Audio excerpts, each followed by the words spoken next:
I'm your host, Joel Perez, and you're watching Wrestling with Politics. And today, we're going to be discussing the inauguration of the newest president of the United States, Donald J. Trump. But of course, that's not the reason, at least for me personally, that this is some big news. And this is quite frankly cause for celebration. And the reason that it is because for finally, we're getting rid of the demented Joe Biden and the incompetent Kamala Harris, probably two of the worst politicians that we've ever seen in our lifetimes. And Joe Biden and Kamala Harris, it can't be denied at every single twist and turn, they put Americans last. And over the past 4 years, the policies that they have pursued have put this country on the brink of World War III and nuclear destruction. So I think it can be said loud and clear with a happy expression on my face that finally Joe Biden and Kamala Harris no longer hold any power in the United States. And quite frankly, good riddance.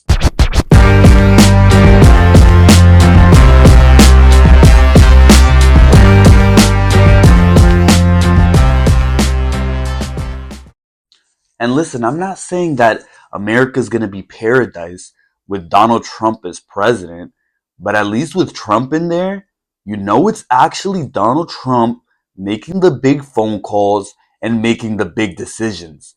That certainly wasn't the case over the past 4 years with Joe Biden as president. And just in the first day of his administration alone, Donald Trump has already signed over 200 executive orders. So Donald Trump is getting to work quickly here. He signed executive orders getting us out of the World Health Organization, which is one of the organizations that lied us through the pandemic. He signed an executive order strengthening the U.S.-Mexico border, reinstating the return to Mexico policy. He's also signed executive orders holding accountable those under the Biden administration who lied to us about things like the Hunter Biden laptop story. And before Trump even got into office, he was able to secure a ceasefire deal between Israel and Hamas. That's something the Biden administration will tell you, quote unquote, that they've been trying to work on since October 7th, the ceasefire deal, and Trump was able to do it before he got into office. So that's a big deal right there. Whether or not that ceasefire deal actually comes to fruition or Bibi Netanyahu sabotages it, that's still something that needs to be discussed. You guys can let me know what you think in the comment section down below, and we're definitely going to be making a video about that. But among other decisions, Donald Trump has also decided to save TikTok.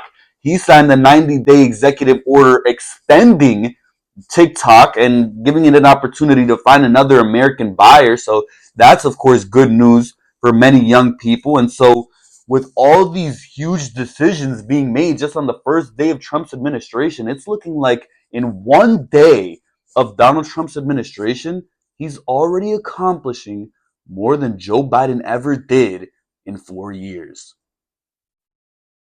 So I just want to make it very clear here that the Joe Biden administration, listen, they didn't set the bar very high for Donald Trump. It was literally one of the most destructive and one of the most corrupt presidencies in US history.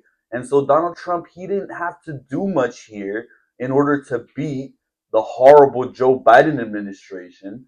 But it just goes to show night and day what it's like to have an actual president who's awake at the wheel in charge of the United States.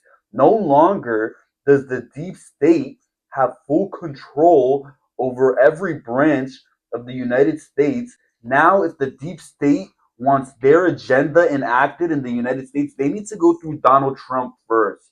They certainly weren't going through Joe Biden. And I want to make one other thing clear. We should be very, very grateful for what we are avoiding because it could have gone very differently here. It didn't have to be Donald Trump in this position. It could have been Kamala Harris getting inaugurated and getting sworn in on January 20th. Imagine that reality.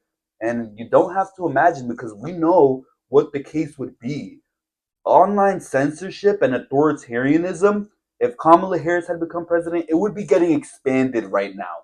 That TikTok ban, it would remain intact and it wouldn't have lasted 12 hours or whatever it lasted. It would have lasted permanently. And another thing, we'd be on the brink of nuclear war and World War III with Russia. And that ceasefire deal that you saw between Israel and Hamas, you wouldn't have even heard of it. Gaza, it would be getting bombed. It would be a parking lot right now if Kamala Harris was president. There wouldn't be any Palestinians returning to their homes if it was under Kamala Harris. So we dodged a major bullet here. And if that's not cause for celebration, then I don't know what is. And I'll be honest with you, I never would have thought that it would be Donald Trump securing a ceasefire deal in Gaza. He literally said the exact opposite while he was campaigning. And I never would have thought that it would be Donald Trump fighting against authoritarianism and against online censorship and for free speech. But it is. And so as long as Donald Trump continues to stick to those key principles which defined his campaign, those key principles which got millions of people to want to vote for him, as long as Donald Trump continues to fight to make America great and keep America strong, well then I'll fight with him. Because listen, going into the 2024 election, I knew one thing, and that's that Americans, they were tired of the status quo. Americans were tired of the same old crap, and they were ready for something different. They were ready for an anti-establishment candidate. And while I personally may have preferred that anti-establishment candidate come from an independent or third-party movement, if you look back to the 2024 election, it was clear that one person defined themselves as truly against the status quo, as truly against the establishment, as truly against the deep state. And that candidate, his name was Donald Trump. And that's the whole reason that Donald Trump won the 2024 election and why he's sitting here as the president today. Because Donald Trump, he ran on an anti-establishment populist message. And as long as he sticks to that, and so far he hasn't strayed away from that, he'll be good. But as soon as he does stray away from that, you guys already know that I'm gonna be here holding him accountable every step of the way. And hopefully, you'll be here with me. And so Donald Trump, in his inauguration speech, he made it very clear what his agenda would be. He set out his policies on the table for the next 4 years, and he made his promises to the American people. Donald Trump, in his inauguration speech, he promised to put America first. He promised to make America great again, and he promised to value, once again, freedom of speech and freedom of expression. So whether or not you disagree with Donald Trump, and I know there's a lot of you who heavily disagree with Donald Trump, whether or not that's the case, you should stick to one defining principle. We should be willing to work with anyone to do good and with nobody to do bad. I know I'm gonna stick to that. For now, you can let me know what you're gonna do in the comment section down below. Let me know what you guys think. Let me know everything you're thinking after Donald Trump's inauguration. Is Donald Trump's presidency the signal to the end of America? Let me know what you think once again down below.